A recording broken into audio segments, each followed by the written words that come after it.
இன்றைக்கு மாநிலம் முழுக்க இந்து அண்ணன் முன்னணி சார்பில் இந்த ஆர்ப்பாட்டம் நடந்து கொண்டிருக்கிறது.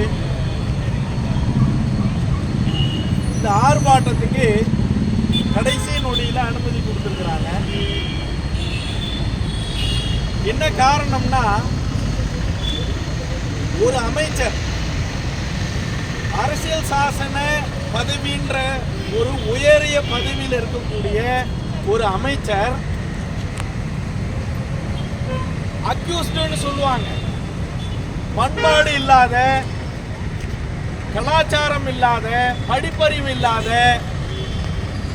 காட்டு மிராண்டி வாழ்க்கை வாழக்கூடிய ஒரு தற்குறி நபர் எப்படி தெருவில் பேசுவாங்களோ அதை போல ஒரு முன்னாள் பேராசிரியராக இருந்தவர், பல கல்வி நிறுவனங்கள் நடத்துறவர், கல்வித்துறை அமைச்சராக இருந்தவர்,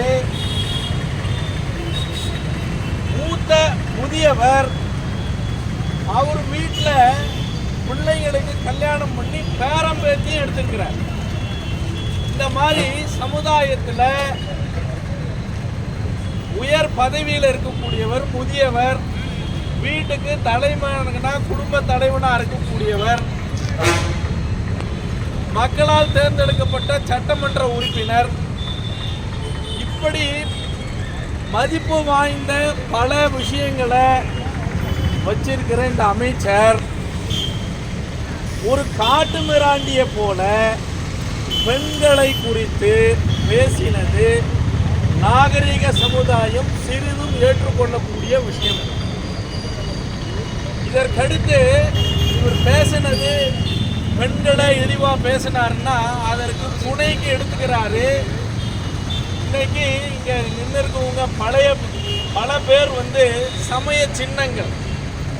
இன்னைக்கு பகவான் நாமாக்கள், இறைவனுடைய பெயர் எந்த அளவுக்கு உயர்ந்ததோ அதை விட உயர்ந்தது இந்த சின்னங்கள். இறைவனை குறித்து நாம் நெற்றியில் ஏற்றுக்கொள்ளக்கூடிய சின்னங்கள் இறைவனுக்கும் மேலானது.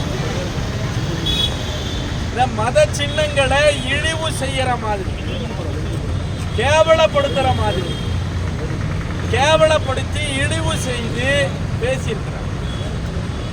இது ஆணவத்தின், அகங்காரத்தின் உச்சக்கட்டம். எவ்வளவு திமிர்! நீங்க பாருங்க, இந்த திமுக ஆட்சி வந்ததிலிருந்து சர்வாதிகார ஆட்சியா நடந்துட்டு இருக்கு. சர்வாதிகார போக்கு. நாம ஆப்பிரிக்க நாடுகள்ல கேள்விப்பட்டிருப்போம், மன்னர் ஆட்சி, சர்வாதிகார ஆட்சி அப்படின்னு.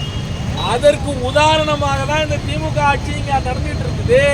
அதனுடைய வெளிப்பாடு தான் நாம என்ன வேணா பேசலாம், நம்மளை யாரும் எந்த கேள்வியும் கேட்க முடியாது அப்படின்ற அடிப்படையில் ஒரு உயர் பதவியில் இருக்கக்கூடிய அமைச்சர் மக்களுக்கு, மாணவர்களுக்கு, ஒட்டுமொத்த சமுதாயத்தில் இருக்கக்கூடிய அத்தனை பேருக்கும் வழிகாட்டியா திகழக்கூடிய ஒரு அமைச்சர் காட்டு மிராண்டித்தனமாக பேசினார். இதற்கு காரணம் சர்வாதிகாரம். எந்த போராட்டத்துக்கும் அனுமதிக்கவில்லை. இந்த விடியல் பயணம்னு ஒரு திட்டத்தை கொண்டு வந்தாங்க. பெண்களுக்கு இலவச பேருந்து பயணம். அதுவும் எல்லா பேருந்துலையும் கிடையாது, விரல் விட்டு எண்ணக்கூடிய சில பேருந்துகள். அதுக்கு இவர் பேசுறாரு, ஓசி பஸ், ஓசி பேருந்துன்றார். ஓசியில தானே போறீங்க அப்படின்றார்.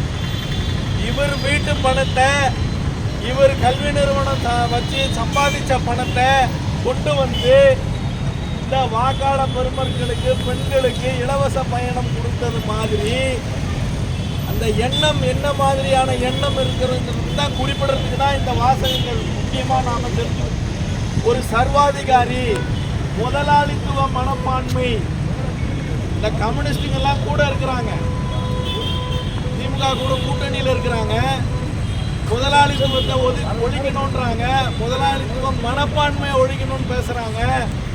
ஆனா அவங்க 25 கோடி வாங்கி கொத்தடிமையா இருக்கிறாங்கன்ற தைரியத்தில் கம்யூனிஸ்டுகள் கேட்டிருக்க வேண்டிய கேள்வி, என்ன மாதிரியான திமிர்த்தனமான முதலாளித்துவ மனப்பான்மை இருந்திருந்தால் நீ பெண்களை குறித்தும் இந்து மதத்தை குறித்தும் இந்த மாதிரி இழிவா பேசியிருப்பேன்னு கேட்டிருக்க வேண்டிய விஷயம் கேட்கல.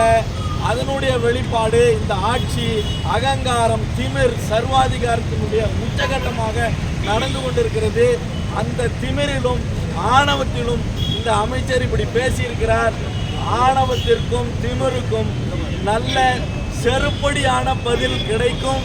வர்ற எலெக்ஷன்ல நாம் எல்லாரும் அதனுடைய நம்முடைய கோபத்தை இவர்களுக்கு ஜனநாயக ரீதியாக பாடம் கற்பிப்போம் என்று தெரிவித்துக் கொண்டு இந்த பேச்சுக்கு கடுமையான கண்டனத்தை தெரிவித்துக் கொண்டு வாய்ப்பளித்தமைக்கு நன்றி கூறி விடைபெறுகிறேன். நன்றி, வணக்கம்.